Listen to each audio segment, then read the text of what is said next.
286. Ini Al-Baqarah bagian terakhir ya. Yang sudah mendengarkan kajian Al-Baqarah, yang sudah punya kumpulan CD ceramah saya tentang Al-Baqarah, ya mungkin pernah dengar kajian ini. Mari kita lihat ayat ini. La yukallifullahu nafsan illa wus'aha. Allah tidak pernah membebani seseorang melainkan sesuai dengan kesanggupannya. Ini praktekan. Gak mungkin tuh. Allah membebani sesuatu kepada kita di luar kemampuan kita. Jadi apapun yang terjadi pada kita itu sudah ditakar oleh Allah. Gak mungkin, dia tuh maha adil. Kita saja sering merasa seakan-akan beban kita itu melampaui kemampuan kita sendiri. Kalau itu yang ada di pikiran kita, akibatnya kita pun akan merasakan seperti yang di pikiran kita. Tapi kalau kita yakin Allah ngasih apapun pada saya sesuai dengan kemampuan saya, berarti segala masalah yang sedang saya hadapi, saya mampu menyelesaikannya. Gak mungkin ada orang frustrasi. Gak mungkin ada orang lari dari masalah. Gak mungkin. Nih, saya lihat. Kalian tuh pernah begitu. Ini wajah-wajah frustrasi. Ini wajah-wajah putus asa. Betul nggak? Iya. Itu karena kesadaran tentang Allahnya nggak ada. Coba lihat ayatnya. La yukallifullahu nafsan illa wus'aha. Ayat ini dibaca setiap tahlilan. Ayat ini dibaca setiap selesai sholat fardu. Jadi wiridan. Saking sering dibacanya dalam wiridan sampai nggak sadar apa yang dibaca. Makanya coba nanti sekali-kali wiridannya pakai bahasa Indonesia. Allah tidak membebani seseorang melainkan sesuai dengan kesanggupannya. Wiridkan. Gak usah banyak-banyak. Allah tidak mungkin membebani saya melampaui kesanggupan saya. Allah tidak mungkin membebani saya di luar kemampuan saya. Sayalah yang tidak percaya pada kemampuan saya sendiri. Itu yang membuat saya sering merasa paling menderita dalam hidup. Bilang sama dirimu. Ulang kata-kata itu berkali-kali. Sampai jelek ke sini. Wah, ternyata saya ini mampu. Karena dalam diri saya ada Allah yang maha segalanya. Gitu. Nyambung dengan ayat yang tadi. Innallaha ma'as-sabirin. Jadi apa sabar tadi? Beserta Allah. Sabar, sadar dengan kehadiran Allah. Sadar, sabar berarti sadar dengan kehadiran Allah. Makanya sabar dan sadar itu dua kata yang tidak bisa dipisahkan. Oke, saya mau tanya. Kemarin kan saya kasih PR. Kemarin saya cerita bagaimana menjadi orang yang luar biasa. Sudah ada pengalamannya. Sudah ada. Ada yang kirim kemarin WA pada saya. Pulang dari sini ayah, kami mampir di rumah makan. Terus biasa pesan makanan. Sejam, 2 jam. Itu makanan yang dipesan gak datang-datang. Begitu giliran datang pun tidak sesuai dengan yang dipesan. Oh, begitu mau marah, ingat kajian tadi. Makanya, ya ada seorang bijak ketika ditanya, kenapa kok Anda bisa masuk di tubuh harimau ini? Bukankah dulu kamu itu manusia? Iya, saya dulu manusia. Dan sekarang saya sedang menjalani karma saya. Saya harus masuk di tubuh harimau ini. Bisa nggak sharing? Perilaku kamu yang mana? Yang menyebabkan kamu harus terdegradasi. Sampai hari ini kamu harus masuk di tubuh harimau ini. Dan orang bijak itu mengatakan, saya pernah marah 1 kali. Saya pernah marah 1 kali. Inilah tanggungan karma yang harus saya derita saat ini. Dan saya harus menghuni tubuh harimau ini karena saya pernah marah 1 kali. Ini model-model kalian ini yang marahnya setiap saat. Saya nggak tahu itu pulangnya kemana itu. Itu jadi nerakanya. Marah sekali loh. Itu sekali seumur hidup loh, bukan sekali sehari. Kalian pakai minum pel. Sehari 3 kali. Makanya wajahnya kayak uka-uka ya. Kerjanya marah aja. Ya oke. Setelah hari ini sadar, innallaha ma'as-sabirin. Sesungguhnya Allah beserta orang yang sabar. Bukan, ya Allah terima kasih selalu besertaku karena aku sabar ya Allah. Kata Allah, emang gue pikirin, kata Allah. Ya, jadi bukan begitu sabar itu ya. Jadi sekarang sabar itu sadari semua terjadi di belakangnya ada kehadirannya. Dengan kesadaran itu saya yakin kalian tidak akan sulit untuk bisa menerima kenyataan sepahit apapun. Terjadi sama saya. Ya, apalagi sekarang kita sudah tahu la yukallifullahu nafsan illa wus'aha. Allah tidak pernah membebani seseorang di luar kesanggupannya. Jadi apapun beban yang sedang kita jalani dalam hidup sekarang, percaya sekarang. Kalau Allah percaya sama saya, sesuai dengan kapasitas saya, berarti saya dimampukan oleh Allah. Dan saya mampu untuk menyelesaikan semuanya. Gitu dulu, itu namanya percaya diri. Paham? Paham apa tidak? Itu kunci yang pertama. Yang kedua, ya, laha makasabat wa alaiha maktasabat. Dia akan mendapatkan kebaikan yang diusahakannya dan dia pun akan mendapatkan keburukan sesuai dengan yang diusahakan. Jadi sekarang tinggal usaha kita yang mana? Kebaikan yang kita usahakan akan berbuah kebaikan, keburukan yang kita usahakan akan berbuah keburukan, dan itu tidak berkurang sedikit pun. Jadi, ayo kita sadari. Kalau hari ini kita mendapatkan keburukan, sadar. Kalau itu karma kita, setimpal dengan yang sudah kita bikin. Paham? Kalau hari ini dapat kebaikannya segitu, ya sesuai dengan karma kita. Karena kebaikanmu cuma segitu. Aneh. Ingin kebaikannya banyak, tetapi tidak menciptakan sebab yang banyak untuk kebaikan. Laha maka sabat. Wa alaiha maktasabat. Ini ngerti apa tidak? Nah, kalau ngerti terusin. Makanya di sini ada satu doa yang luar biasa.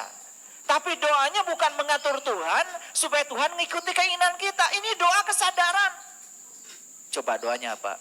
Rabbana la tu'akhidna in nasyina aw akhtana. Ya Tuhan kami, jangan Engkau hukum kami jika kami lupa. Dan jangan Engkau hukum kami sekiranya kami bersalah. Jadi selama ini kesadaran kita, kalau baca doa ini di permukaan, sudah bikin salah,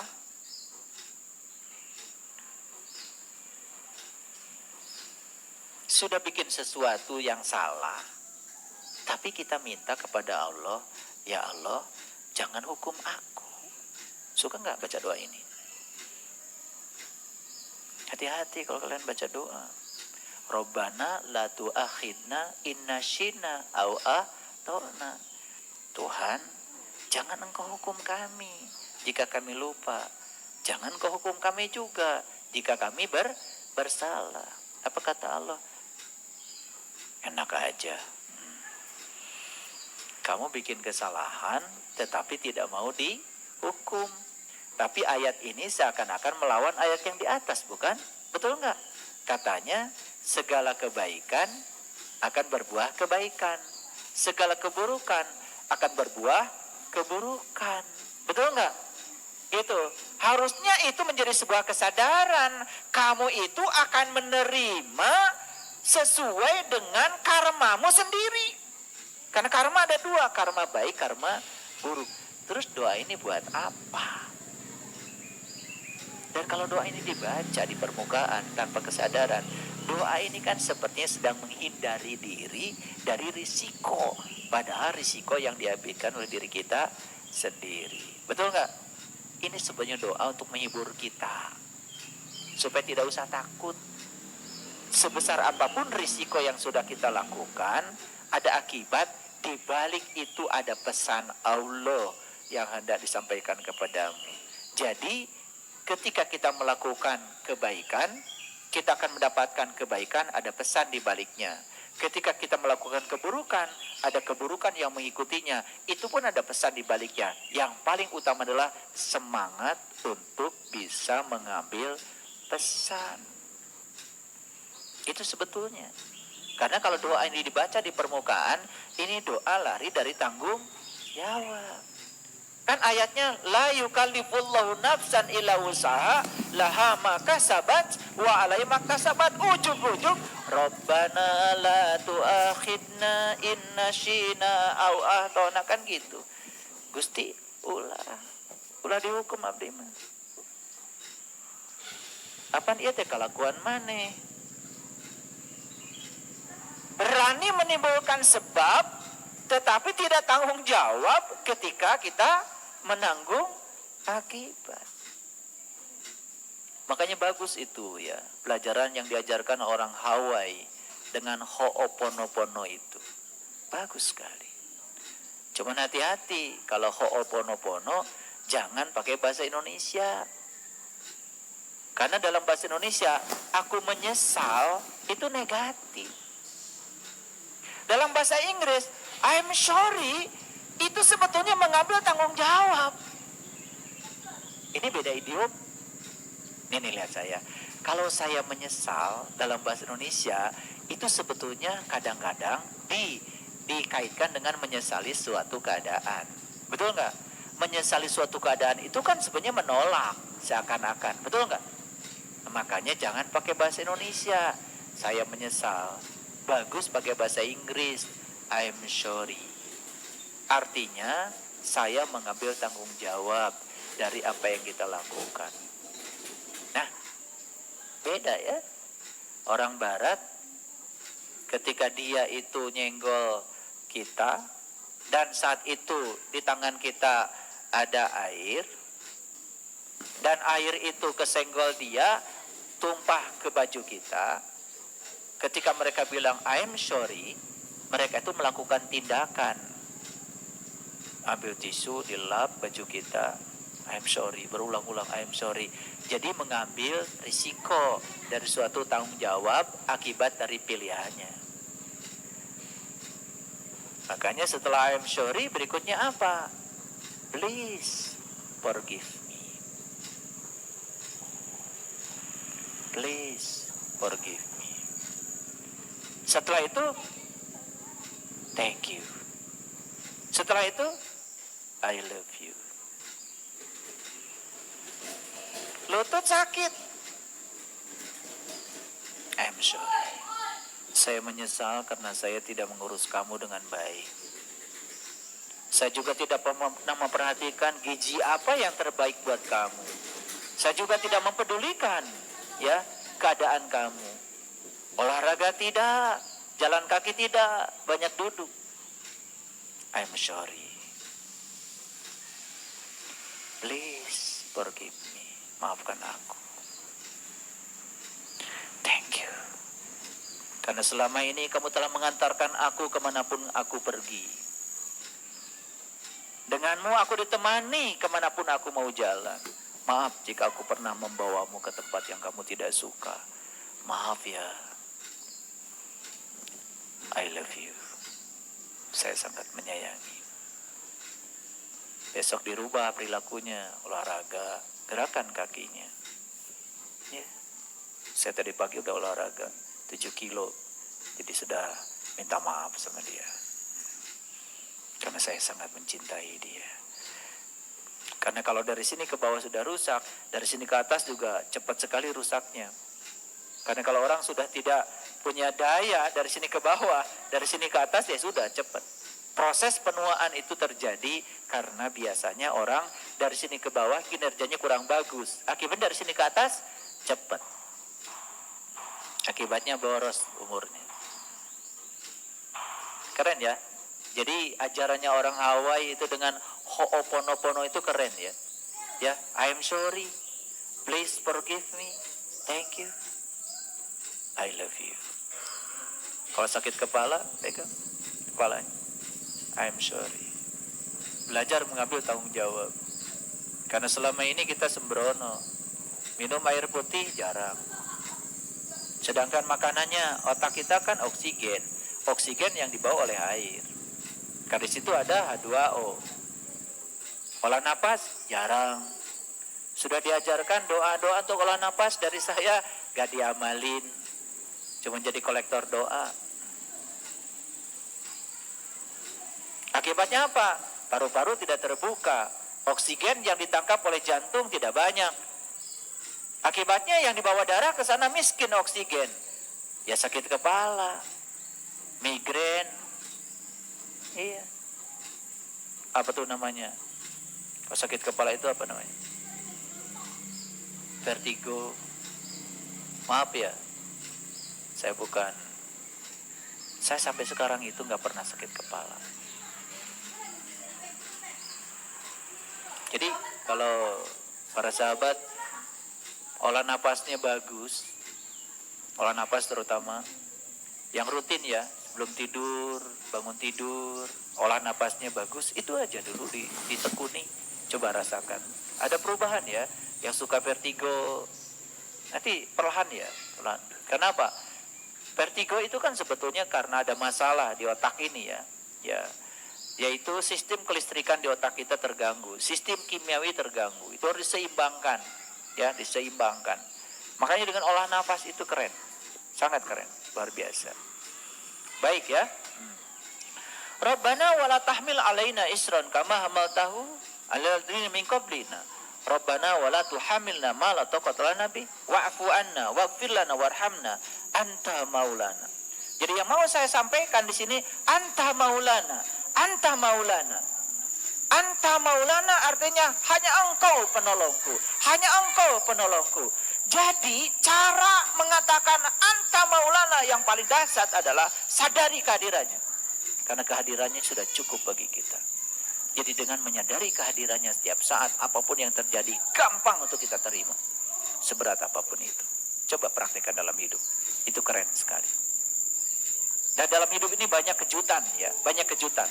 Suka dan duka itu teman kehidupan kita. Dan kalau menyadari ini, itu sudah luar biasa, sangat luar biasa. Jadi jangan suka melayani ya, orang-orang yang ngajak berdebat. Jangan melayani orang-orang yang memancing kita dengan kemarahan. Gak usah dilayani, jangan terpancing.